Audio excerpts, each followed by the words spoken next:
Hi guys, welcome back to Office Blokes React. I'm Office Bloke Max. I'm Office Bloke Mike. And happy holidays, happy festivities. Absolutely. Yeah, right in the middle of it now. Absolutely, yeah. We're recording this on Christmas Eve, so really putting the work in. This is 12 sports disasters that led to major rule changes. Anything on the mind, Mike? Sports disasters. I assume there'll be an F1 one. Seeing this one, I remembered. I think was it Senna went into Prost or Prost went into Senna? Yeah. I think it's on the first corner, and they knew that. When was that? Like early 90s? It probably was, yeah. But I don't know if there's any rule changes because of it, because it was probably classed as like a sporting incident. He said he didn't do it on purpose. Okay. I think Prost went into Senna, didn't he? Which meant that Prost, with both from being out, it meant that he won with the title. Yeah. So not intentional, but maybe intentional. But exactly, yeah. It's sort of like. So maybe they changed it so he could be penalised for that. Yeah, maybe they did. I'm not too sure now, but I'm sure there's one in football. There'll definitely be ones in F1. Yeah, and football, I suppose. So absolutely. Yeah, let's get into it. Yeah. May 1994 is a big day for all of us because we lost one of the greatest. Welcome to Watch Mojo, and today we're looking at tragic events that force sports governing bodies to take a long, hard look at the rules of their game. I can't believe I did that. I can't believe that happened.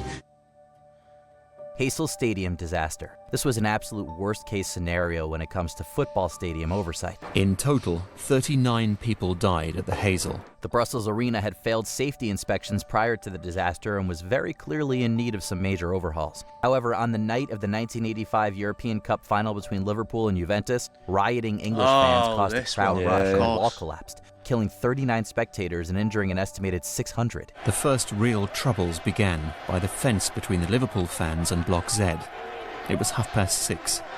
A combination of factors turned a potentially minor incident into a disaster. Not only did this cause major reforms to crowd control and pre-game policies, it also led to mandatory stadium checks, especially for a match of this magnitude. English clubs would be banned from European competition for 5 years, and Liverpool for an additional year on top of that. Nicolas Bochaity's snow groomer accident.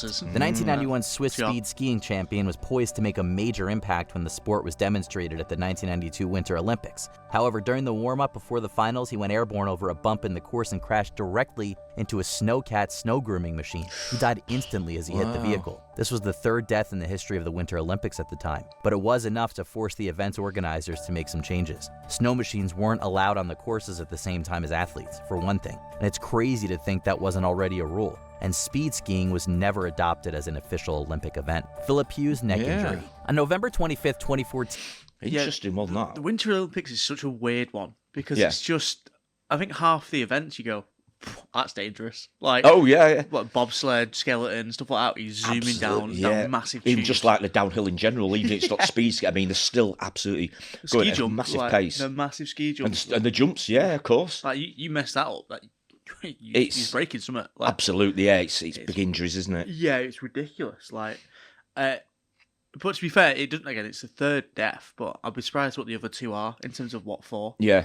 Like, it probably is another scheme-related one, and maybe like a skeleton or a bobsled or something, because the speeds are just absolutely ridiculous. Especially in like the skeleton stuff. I mean, you've got virtually no. Is that when you're on your own, the skeleton? I think it is. I mean, you've got no protection at all. At least on the bobsleigh, you've got like the unit around you. Yeah, but, I mean, absolutely. It's tough. Yeah. In the world of cricket was brought to a standstill when Phillip Hughes was struck on the neck with a bouncer thrown by Sean Abbott. And I remember it vividly. The footage was on Fox Sports in the rooms, and just seeing Hughesy and knowing that wasn't going to be all right. In a game where standing directly in front of a world-class athlete bowling a cricket ball at you is required, there's always a risk. However, when Hughes was placed into a coma that he never woke up from, it inspired immediate action. Helmets were improved to a more suitable standard and became entirely mandatory in games and in practice for batsmen. Though it was a blameless tragedy, it was clear that extra measures had to be taken to avoid it ever happening again. I think just before he passed away, Phillip Hughes was on an absolute heater. I think he'd be one of the great cricketers right now. Nodar Kumaritashvili's luge accident. Luge is the fastest sport at the Winter Olympics, and the athletes who partake certainly have some awareness of the risk involved. Nodar Kumaritashvili, a luge athlete who was the pride of this town, was set to compete in the Vancouver Olympics when he was killed in an accident during a training run just before the games began. That doesn't mean that safety levels can't be improved upon, though. When Georgian luger Nodar Kumaritashvili was fatally injured during a crash in his final training run, it ended up causing a total overhaul in the sport's safety infrastructure. If they didn't make mistakes with the tracks, why did they lower the height of the starting point? Why did they make the modifications and lower the men's starting point by about 200 meters? Luge tracks were improved and on-site precautionary measures across all high-speed sports were examined. The 21-year-old's death caused a day of mourning in Georgia, and the ramifications of this accident are still felt right up to the present. His death cast a shadow over the games and raised questions of safety over the lightning-fast luge track there. Jules Bianchi's fatal crash. The 2014 Japanese Grand Prix was the site of a brutal crash involving the 25-year-old French driver Jules Bianchi. Formula One lost a much-loved member of the paddock when Jules Bianchi passed away 9 months after his accident in the 2014 Japanese Grand Prix. Upon losing control of his vehicle in very wet conditions, he collided with a recovery vehicle and suffered major brain injuries as a result. After a 9-month period in a coma, he passed away in July of the following year. Despite this accident taking place in the modern-day Formula One, safety improvements were still very clearly needed. One of the key changes made was a curved titanium bar called a halo, added to cars to protect drivers against brain trauma. The fruits of this change were seen at the 2020 Bahrain Grand Prix, where Romain Grosjean credited this with saving his life after a crash he sustained. The solution I thought about really bad, wasn't it? Yeah, I cannot die today. Todd Bertuzzi, Steve Moore incident. Yeah, it was on fire and all sorts, wasn't it? Grosjean's rising up the flames. It was just absolutely terrifying, that was. Did you ever see the... Are you into F1 at all? Yeah, I usually watch it. Yeah. It's I only got into it due to like Drive to Survive and the Netflix show. Yeah. And seeing that, I don't know how you can't sort of be into it after that, because that's such an unthinkable situation of crashing. And then, for those who don't know, a car Grosjean crashes into the side and then it just engulfs in flames. And he walks out and he's like only got he's got burns, but like nowhere near that bad. Really bad on his hands. Everything, but he was so lucky to escape. Really ridiculous because it goes so quiet for about.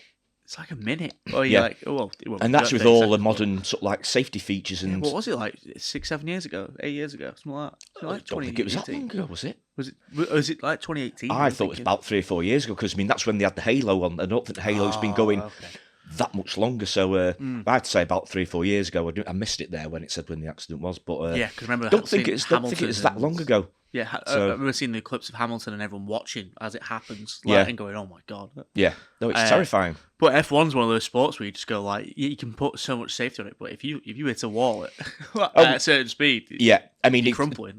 To be fair, I mean, at the speeds that they're going and the accidents they do have, I mean, it shows actually how safe it has become because over the years there has been fatalities, unfortunately. But Schumacher, but the things that they have in place now are pretty robust, really. So yeah, exactly. Because like, what's the average speed? About 180 kilometers. Or probably, it's quick. Yeah, but that's one of those sports where you just have to admire it. I think it's amazing. Yeah, drivers are amazing. Yeah, fighting is part and parcel of the sport of hockey, but that doesn't mean that its players are always consenting to it. Every time I was on the ice, I would have 2 or 3 players challenging me to fight. Steve Moore had in fact been no stranger to getting up close and personal on the rink, but when Todd Bertuzzi sucker punched him in 2004, it changed his life forever. Todd Bertuzzi after Steve Moore.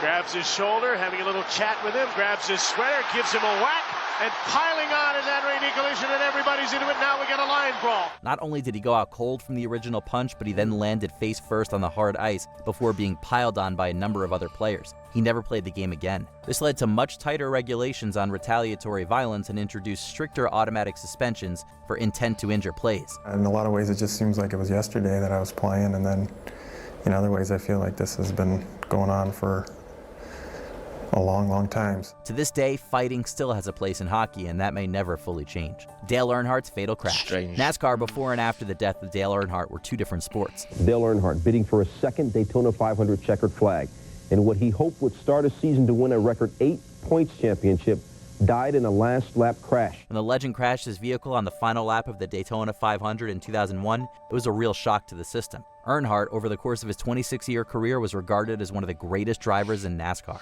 His death led to sweeping changes, including new head and neck support devices and safer car designs. It was a radical but much-needed move for motorsports. Unfortunately, an icon paid the price for this to become a necessity. This is undoubtedly one of the toughest announcements that I've ever personally had to make. But after the accident and turn forward at the end of the Daytona 500, we've lost Dale Earnhardt. He was 49 at the time, and his son, Dale Earnhardt Jr., happened to be racing alongside his father on that day, finishing as the runner-up in the race. Ray Chapman's beanball death. In 1920, the 29-year-old Ray Chapman was a shortstop for the Cleveland Indians in the American League. While at bat, standing opposite Carl Mays, he was struck right in the head with a pitch. Ray, unfortunately, was hit by a pitch that hit him in the left temple. Onlookers noted that Chapman seemed unable to see the ball, possibly due to the common practice of dirtying the ball to improve grip. He suffered severe brain trauma and died shortly after. From there, the powers that be moved to ban ball dirtying, and later, this case was used as an example of why batting helmets should be mandatory. Decades after Chapman's tragedy, batting helmets entered the game. Batted balls are always replaced with clean new balls to be better seen by batters. It took over 30 years to adopt that rule, but Ray Chapman's death was used as a key focus point in the argument. Marc-Vivien Foé's on-field collapse. He was a Cameroonian international footballer who was best known at club level for his stints at West Ham, Lyon, and finally Manchester City. Unfortunately, during a game against Colombia for his national team in 2003, Foé collapsed suddenly. But just after half-time, he collapsed in the middle of the pitch. When he fell over in the center circle, we didn't realize that it was something that important. We carried on playing. We thought it was some sort of fatigue that caused his collapse. Despite efforts to revive him, he passed away shortly after. At first, it was unclear what had caused him to die so suddenly, but eventually it was discovered that Foé had hypertrophic cardiomyopathy, a heart disorder that heightened the risk of sudden death. This led to a huge increase in preseason checks for cardiac irregularities in players, and also to the level of preparation for medics who are on hand at FIFA-governed games. And once we'd lost him, we were completely without any strength to carry on. But as we thought about it, about what a competitor he was, about the desire he always had to win, we decided that we should play the final for him, as a memorial to him. The death of Duke Koo Kim. Back when... Yeah, I remember that. It was really, really sad. But I think I've put, like I say, a hell of a lot more medical checks in now for pre-season. I think they're sort of like all over it completely, aren't they? It's one of those things that at the time went under the radar. But you'd think in the modern football game that they'd be checking for things like that anyway, wouldn't you? It's funny how some of these checks come in and safety features after the event sort of thing, as if people just haven't completely thought of anything. No, totally. You do. Well, we've seen it. Obviously, being United fans, like a lot more heart checks. Like Daley Blind had his, Michael Carrick had his. Yeah. But with that hypertrophic cardiomyopathy, that's what I get checked for. So that's really? Part of my family. And it is so unbelievably rare. Yeah, it's really hard to pick up on. Because I think if I'm right, it's the linings of your heart get a bit thicker. Yeah. So that's so hard to sort of know without ultrasounding or properly. I was going to say you have to have proper scans, wouldn't you? Yeah, absolutely. So then you might not know it because he's a really fit athlete and he's just going, oh, his heart's fine. As long as it's beating, it's all right. Yeah. But like it happened with, was it Fabrice Muamba when he went down and then they started putting defibs on. They have those as well. Every ground, I think, now as well, don't they? Even around the country at certain locations, they tend to have defibrillators. I've seen them on like business estates and things like that, where they'll have like a central one that people can go to and use it. Absolutely. Like I remember when I was doing some work for a university, like no matter who comes in the building, you have to do a defib training, no matter what. Okay. So it tells you what to do on it, but like.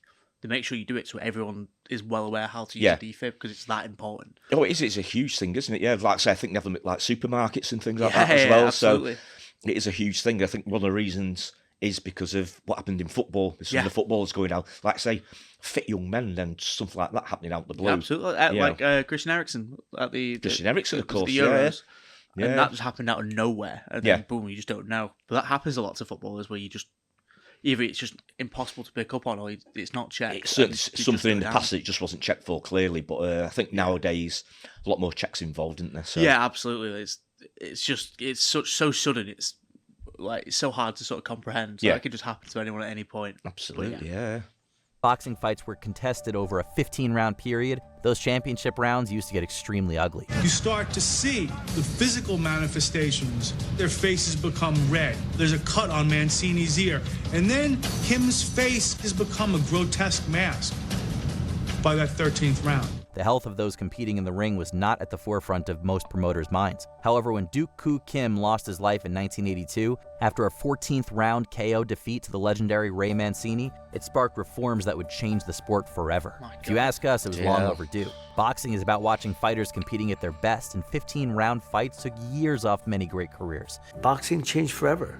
The championship fights went from 15 rounds to 12 rounds. Just 2 years earlier, Welsh boxer Johnny Owens suffered a similar fate, dying after a fight with Lupe Pintor.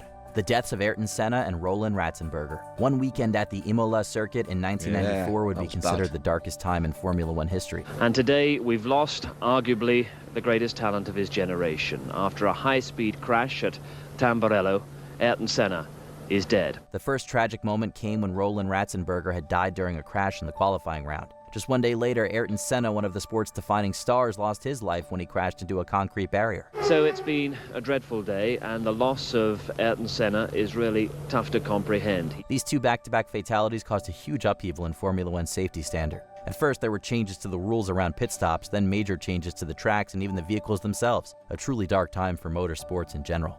Before we continue, be sure to subscribe to our channel and ring the bell to get notified about our latest videos. Changed it a lot. You have the option to be notified for occasional videos or all of them. If you're on your phone, make sure you go into your settings and switch on notifications.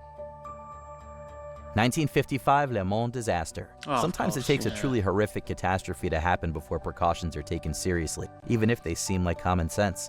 At the 1955 Le Mans motor race, a major crash on the track led to huge pieces of debris flying into the audience. The death toll was placed somewhere between 82 and 84 people. This was not only a shocking turn of events, but also a major eye-opener about the general layout of racetracks and how vulnerable spectators were. Even though this prompted significant changes to the infrastructure and design priorities of racetracks, several countries still banned motorsports directly after this disaster. Which of these tragedies should they have seen coming? Let us know in the comments below. Wow, that Le Mans one you saw there, it's just like wooden picket fences, well, straw 50s, bales and things like that. It's absolutely. You look at yeah. some of the old footage of it, like in the 50s and 60s, you think, gee, it's absolutely terrifying. Absolutely, It and is. it's loads of sports where you go like, oh, they only just got that, like the baseball with helmets.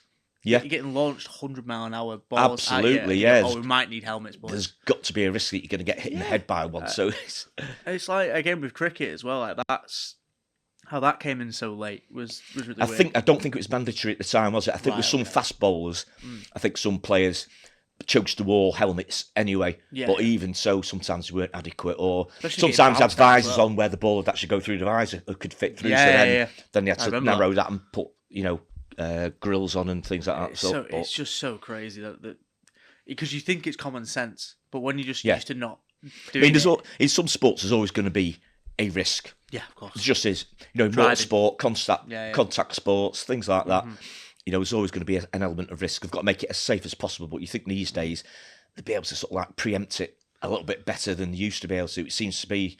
Yeah, absolutely. There has to be sort of like a tragedy for something to be done. Genuine change. For genuine change. Yeah. Yeah, it's again, it's a lot of these were a massive shame, but I remember the one at Liverpool, like the Liverpool Juventus one. I don't remember it, but like that, I don't know what changed because of that. Was it just stadium structure and maintenance? And I think all things like that, segregation and how fans are treated before matches and things like that. And standing as well. I'm not sure whether that's Hillsborough where they started doing all-seater stadium, but I think it was designed as stadium, and I don't think it was up to scratch Heysel anyway. I think it was inadequate to be hosting it, really. Yeah, absolutely. Well, they said I think they said it had failed safety inspections anyway, but they still sort of went ahead with it. So I think they became a lot more strict in saying, right, this is a safe area. There's so many fans in it. That maybe there's overcrowding there as well, something like that. I'm not sure, but yeah, it's crazy how it's happened to Liverpool twice in a way. Like Hillsborough and I'm not sure if Liverpool fans died at Heysel, is it Juventus? Heysel, sorry. Yeah. Or Juventus fans that were sadly caught in that. I'm not sure which way it was, but the fact it's happened twice in the same club is absolutely crazy. Yeah, I know. Yeah, tragedy. But we have it at Old Trafford where you go there's a lot of work that needs doing, and you've got to be really careful because our stadium's 100 years old, something like that, 80 years old. Yeah, sort of. Obviously built on. Yeah, sort of been. But we're really just bringing back safe standing now. Yeah. Oh yeah, it's been and now it's just getting there. Yeah, and it's just better. about. And I keep forgetting the Ayrton Senna one with Ratzenberger as well in the same weekend. So you had two deaths in 1 week. That's crazy, isn't it? Yeah, and it's fairly modern era of Formula One as well, though. You know, 94. It said that. Yeah. But out of all the sports where that would happen, it would be F1. Yeah, I mean the speeds that they're going and the risks that they take is, and some of the conditions that they're driving. It's just, like I said, there's always going to be an element of risk. I don't think you can cover for absolutely every eventuality, but things are going to happen in sports. Yeah, you're pushing yourself to. I mean, I'm guessing I was thinking they should be more proactive, but I'm guessing some things can't be envisaged, and something has got to happen before. I think I never saw that one coming. Before changing the sport quite massively. Oh yeah, absolutely. It's a big thing. The craziest one there is the hockey one, because it's just such a.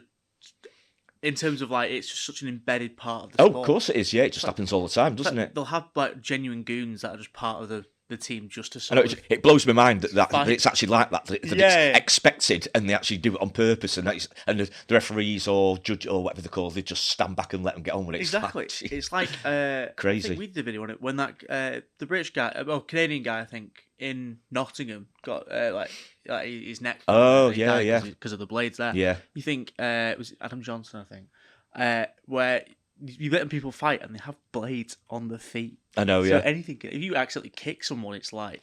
Yeah. Anything can happen in a fit of anger. I think these days, when they want to go on the floor, they intervene and pull them apart, don't they? I think that's what they do. A bit of a scuffle for the Once crowd. they're on the floor, then it's all over, then they pull them apart. Back in the day, it was just like... Yeah, it looked like a free-for-all, didn't it? Genuinely, it's like try and stop it. It's crazy. I mean, I know it's part of the sport, and out there, people that watch hockey will say, it's part of it, and I get that, but for me, it just seems crazy that it's sort of like so contrived, and they sort of go out to actually do it on purpose. Yeah, but, it's great when you're there. I totally get it, because I went to watch the Storm, which is around the corner from us, or the Phoenix at the time, and you just go you get into it because you go they just started scrapping, but then you go, you think about after, go, why have you done that? I know. There's no point. I know, yeah. But very, very heavy video there, but very interesting. Some of those I didn't know about, but absolutely, just shows very, very dangerous things going on out there. Always. Yeah. Thank you very much for watching. Please like, comment, and subscribe, and we'll see you in the next one. Cheers. Cheers.